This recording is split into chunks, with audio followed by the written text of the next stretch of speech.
Hello everyone, मैं self doctor संस्कृति physiotherapist और आज इस वीडियो में हम जानेंगे डिफरेंशिएशन बिटवीन पैरालिसिस एंड पैराप्लीजिया। बहुत सारे ऐसे केसेस होते हैं, बहुत सारे ऐसे कॉजेज होते हैं जिनसे पैरालिसिस होता है और जनरली पैराप्लीजिया के पेशेंट्स यही समझते हैं कि उनके ब्रेन में क्लॉटिंग हुई है, इस वजह से उन्हें पैराप्लीजिया हुआ है। लेकिन आज इस वीडियो में हम डिस्कस करेंगे कि पैरालिसिस क्या है और पैराप्लीजिया की कंडीशन क्या है। दो पैराप्लीजिया भी पैरालिसिस का ही टाइप है, लेकिन क्या उसके कॉजेज हैं और क्या उसका ट्रीटमेंट प्रोटोकॉल है, क्या रिहैबिलिटेशन प्रोग्राम है, ये सब आज हम इस वीडियो में डिस्कस करेंगे। साथ ही साथ मैं आपको ये भी बताऊंगी कि आपको अपनी एक्सरसाइजेस कैसे सेटअप करनी है, स्पेशली पैराप्लीजिया के पेशेंट्स के लिए। सबसे पहले हम ये जान लेते हैं कि पैरालिसिस और पैराप्लीजिया में डिफरेंस क्या है। जहां हम पैरालिसिस की बात करते हैं, पैरालिसिस कैन बी कंप्लीट और पार्शियल, मतलब या तो आपकी अपर बॉडी अफेक्ट हो सकती है या आपकी लोअर बॉडी अफेक्ट हो सकती है या फिर आपकी हाफ ऑफ द बॉडी और या फिर आपकी पूरी बॉडी अफेक्ट हो सकती है पैरालिसिस में। दैट कम्स अंडर कंप्लीट और पार्शियल पैरालिसिस। लेकिन जहां हम पैराप्लीजिया की बात करते हैं, पैराप्लीजिया, पैरा मतलब दोनों पैर, अगर हम इसको थोड़ा सा इस तरीके से समझें तो पैराप्लीजिया मतलब पैरा मीन्स दोनों पैर। जब हमारी लोअर बॉडी अफेक्ट होती है दैट कम्स अंडर पैराप्लीजिया। इसमें हमारी अपर बॉडी का बिल्कुल भी कहीं से कहीं तक कोई रोल नहीं होता है। जितना भी इफेक्ट आता है, जो भी हमें सिम्टम्स देखने को मिलते हैं, वो सिर्फ और सिर्फ हमारी लोअर बॉडी पे ही होते हैं। जैसे कि उठने में दिक्कत, चलने में दिक्कत। ऑब्वियसली जब हमारे पैरों की मसल्स काम नहीं कर रही है, सारा इफेक्ट, सारे सिम्टम्स हमारे पैर पे दिख रहे हैं, तो चलना उठना फिरना बहुत ज़्यादा डिफिकल्ट हो जाता है पेशेंट्स के लिए, या फिर बहुत सारे पेशेंट्स के लिए इम्पॉसिबल टास्क हो जाता है इनिशियली। साथ ही साथ और कौन से सिम्टम्स आते हैं? Phantom pen. फैंटम पेन क्या होता है? फैंटम पेन एक ऐसा टाइप का पेन है जहाँ पे इंडिविजुअल्स, जहाँ पे पेशेंट्स ये फील करते हैं कि उनके पैर काट दिए गए हैं। जैसे जब हम कोई भी लिम्ब, आप सिर्फ और सिर्फ इसको महसूस कर सकते हो, ये समझ लो आपका कोई हाथ काट दे, उसके बाद जो पेन होता है, जो सिवियर पेन होता है, that is called as phantom pain. तो फैंटम पेन की सेंसेशंस जनरली पैराप्लीजिया के पेशेंट्स फील करते हैं। साथ ही साथ बॉवल डिसऑर्डर के भी बहुत सारे चांसेस होते हैं, डाइजेस्टिव इश्यूज बहुत सारे होते हैं और बहुत ज़्यादा क्रोनिक पेन होता है। हमारी लोअर बॉडी जब भी हमें कोई भी एक्शन परफॉर्म नहीं करने देती है, मतलब जब आप चल नहीं पा रहे हो, आप उठ नहीं पा रहे हो, लेकिन आपके पैरों में थोड़ी बहुत सेंसेशंस है, साथ ही साथ पेन भी है, that comes under chronic pain. और पैरालिसिस के पेशेंट्स जनरली, पैराप्लीजिया के पेशेंट्स ये बहुत ज़्यादा फेस करते हैं क्योंकि उनकी लोअर बॉडी काम नहीं कर रही होती है। लेकिन जहाँ हम बात करते हैं अपर बॉडी की, अपर बॉडी एकदम नॉर्मल रहती है। जो भी आपका बोलना है, खाना खाना है, अपने हैंड्स का जितना आप यूज़ कर सकते हैं वो सब नॉर्मल होता है पैराप्लीजिया की कंडीशन में। लेकिन वहीं अगर हम बात पैरालिसिस के केसेस में करते हैं तो upper body as well as lower body दोनों पे ही इफेक्ट आता है, चाहे आपकी हाफ बॉडी पे ही क्यों ना आए। तो ये एक बहुत बड़ा डिफरेंस है जो जनरली पेशेंट्स को नहीं पता होता है, और वो पैराप्लीजिया की कंडीशन को भी सेम रिकॉग्नाइज करते हैं पैरालिसिस की कंडीशन से। लेकिन जब आपकी अपर बॉडी और लोअर बॉडी दोनों इन्वॉल्व है, ये होता है हमारा पैरालिसिस। लेकिन जहां सिर्फ और सिर्फ आपकी लोअर बॉडी इन्वॉल्व है, ये होता है आपका पैराप्लीजिया। अब क्योंकि पैराप्लीजिया है, सिचुएशन बहुत ज़्यादा टफ है, तो हम इसको ठीक कैसे करेंगे? जहाँ भी पैरालिसिस की बात आती है वहाँ पेशेंट बहुत ज़्यादा हाइपर हो जाते हैं, बहुत ज़्यादा डिप्रेस्ड हो जाते हैं। उन्हें ऐसा लगता है कि अगर हमारे पैर ही काम नहीं कर रहे तो हम कैसे करेंगे? क्योंकि अगर आपकी अपर बॉडी काम कर रही है, that is very good, that is quite normal, क्योंकि हमारे बहुत सारे काम है जो हमारी अपर बॉडी से हो रहे हैं। लेकिन साथ ही साथ इसका ये मतलब नहीं है कि हमारे नीचे वाले अगर पैर काम नहीं कर रहे हैं तो हम नॉर्मल रह पाएंगे। बहुत सारी एक्टिविटीज़ है, आपको वॉशरूम जाना है, आपको चलना है, आपको अपनी पोजीशनिंग करनी है, आपको शिफ्टिंग करनी है, तो वहाँ पे आपकी पैरों की मसल्स का सपोर्ट करना बहुत ज़्यादा ज़रूरी है। तो जब भी हम ट्रीटमेंट के बारे में बात करते हैं, हम सभी मेडिसिन ले रहे हैं, लेकिन आप कौन से मेडिसिन ले रहे हो, उसका कहाँ इफेक्ट शो हो रहा है, कहाँ उसके रिजल्ट्स हैं, ये भी आपको पता होना चाहिए।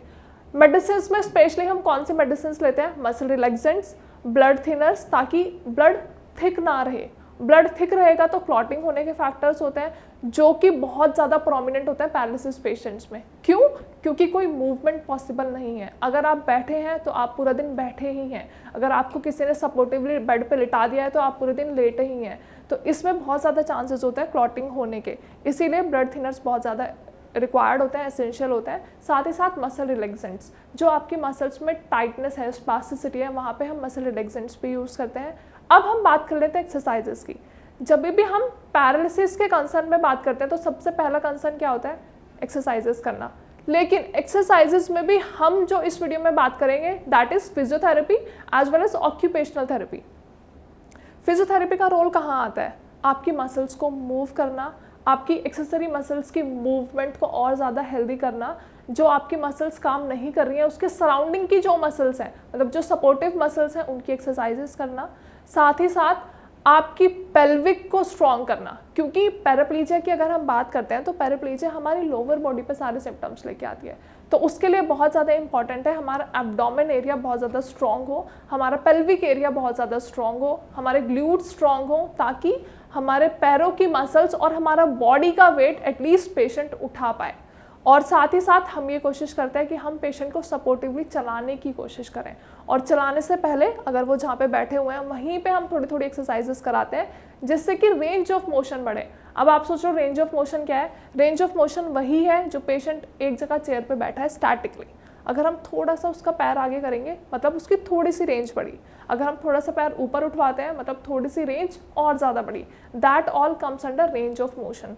तो ये सारी एक्टिविटीज़ हमें पेशेंट्स को करानी होती हैं ताकि उनकी मसल्स इनहेंस हो, उनकी मसल्स में ब्लड सर्कुलेशन इंप्रूव हो, और जैसे ब्लड सर्कुलेशन इंप्रूव होगा तो बॉडी में थोड़ी सी फ्लेक्सिबिलिटी, मोबिलिटी देखने को मिलेगी।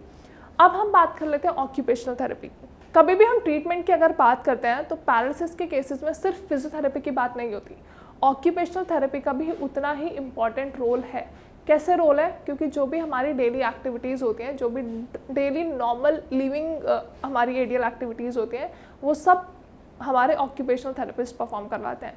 जैसे कि आपको कोई सामान ग्रैब करना है, डेली एक्टिविटीज़, आपको नहाने के लिए जो भी रिक्वायरमेंट्स हैं, आपका वे ऑफ लिविंग, आपका वे ऑफ ड्रेसिंग, मतलब पैरालिसिस का पेशेंट है, अब पॉसिबल नहीं होता हर बार कि आप उसको कपड़े पहना दो।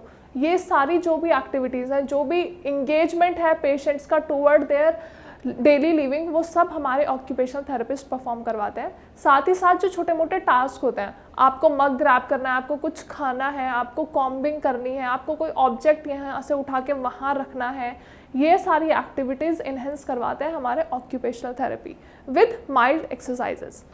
अब हम थोड़ा सा और प्रोटोकॉल को समझते हुए अगर हम बात करें कि पैराप्लीजिया के पेशेंट्स कैसे जल्दी से जल्दी रिकवरी पा सकते हैं, that is mobility exercises, weight bearing exercises. हम जब भी पेशेंट्स को एक्सरसाइजेस कराना स्टार्ट कराते हैं तो एक रेंज होती है और एक टाइम होता है जिसके बाद पेशेंट्स अपनी एबिलिटी को इन्हेंस करना शुरू कर देते हैं, मतलब उनकी रेंज थोड़ी बहुत आनी शुरू हो जाती है।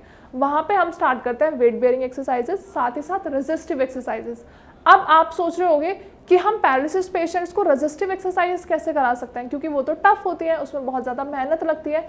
लेकिन लेट मी टेल यू, जब एक रेंज अचीव पेशेंट्स कर लेते हैं, जब उनको दिखता है कि अभी एक्सरसाइजेस कंफर्टेबली हो पा रही है, तो हम पेशेंट्स के एक्सरसाइजेस को थोड़ा सा टफ बनाने के लिए, पेशेंट्स के मसल्स को थोड़ा सा लोड देने के लिए हम वहाँ पे रेजिस्टेंस ऐड कर देते हैं और हल्की फुल्की वेट बेयरिंग भी स्टार्ट करवा देते हैं। और साथ में मोबिलिटी एनहेंस एक्सरसाइजेस भी, वेट ट्रेनिंग जैसी एक्सरसाइजेस भी, ये कुछ ऐसे प्रोटोकॉल्स हैं जो हमें पैराप्लीजिया के केसेस में जनरली ध्यान रखने होते हैं। वेट बेयरिंग एक्सरसाइजेस की जो मैंने बात करी है वो स्पेशली इसलिए है क्योंकि जब तक इंडिविजुअल्स, जब तक पेशेंट्स, यानी आप जब तक अपने पैरों पे वजन लेना नहीं सीखोगे, जब तक आप वॉक नहीं कर पाओगे, तो पैरालिसिस पेशेंट्स के लिए ये बहुत ज़्यादा ज़रूरी हो जाता है कि वो पूरे दिन व्हील चेयर पर बैठे हैं। बहुत सारे ऐसे पेशेंट्स होते हैं जो जनरली श्रेयाज में भी आए, या मैंने अपने पर्सनल एक्सपीरियंस में भी जो पेशेंट्स देखे हैं जो व्हील चेयर पे बैठे होते हैं, वो बार बार ये ट्राई करते हैं कि वो थोड़ा सा उठने की कोशिश करें। That all comes under weight bearing exercises. और जहाँ पेशेंट्स को ये दिखता है कि हाँ वो थोड़ा सा उठ पा रहे हैं, उनके लेग में थोड़ी बहुत भी फ्लेक्सिबिलिटी है, थोड़ी बहुत भी मोबिलिटी है, वहाँ पे पेशेंट्स और ज़्यादा ट्राई करते हैं। तो वहाँ पे हमारा रोल ये है कि हम उन्हें थोड़ा सा और सपोर्ट दें और उन्हें उठवाने की कोशिश करें ताकि उनकी वेट बेयरिंग थोड़ी थोड़ी आए, और जैसे वो थोड़ा सा सपोर्ट लेके उठने की कोशिश करें तो एक दिन फॉर श्योर वो अच्छे से वॉक कर पाते हैं। लेकिन उसके लिए हमें क्या करना है? पूरी डेडिकेशन, मतलब पेशेंट्स की डेडिकेशन, साथ ही साथ आपकी मोटिवेशन। क्योंकि जब हम पेशेंट्स को ये बताना शुरू करते हैं कि आप ये एक्सरसाइज ऐसे करोगे तो ऐसे रिजल्ट्स आएंगे, तो पेशेंट्स वो बात समझने की कोशिश करते हैं, स्पेशली पैराप्लीजिया के पेशेंट्स के लिए। क्योंकि पैराप्लीजिया के पेशेंट्स में हमें सिर्फ मेहनत हमारे लोअर लिम्ब पे करनी है, हमारे पैरों पे करनी है। पेशेंट इतने ज़्यादा मोटिवेटेड होते हैं क्योंकि उनकी अपर बॉडी काम कर रही होती है। आई होप वीडियो में मैंने जो भी बातें बताई हैं स्पेशली पैराप्लीजिया के कंसर्न में वो आप सभी को समझ आई होंगी, कौन कौन सी एक्सरसाइजेस करनी है। और इस वीडियो में स्पेशली मैंने बहुत अच्छे से ये बातें समझा दी हैं कि आपको कौन सी एक्सरसाइजेस चूज करनी है।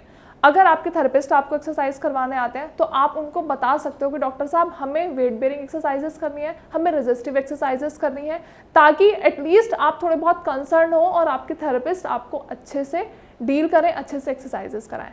अगर वीडियो के रिगार्डिंग कोई भी क्वेरी है, आपको कोई बात नहीं समझ में आई है, तो you can just directly call us on the number given below. साथ ही साथ आप कमेंट सेक्शन में भी अपनी क्वेरीज मेंशन कर सकते हैं। Thank you so much.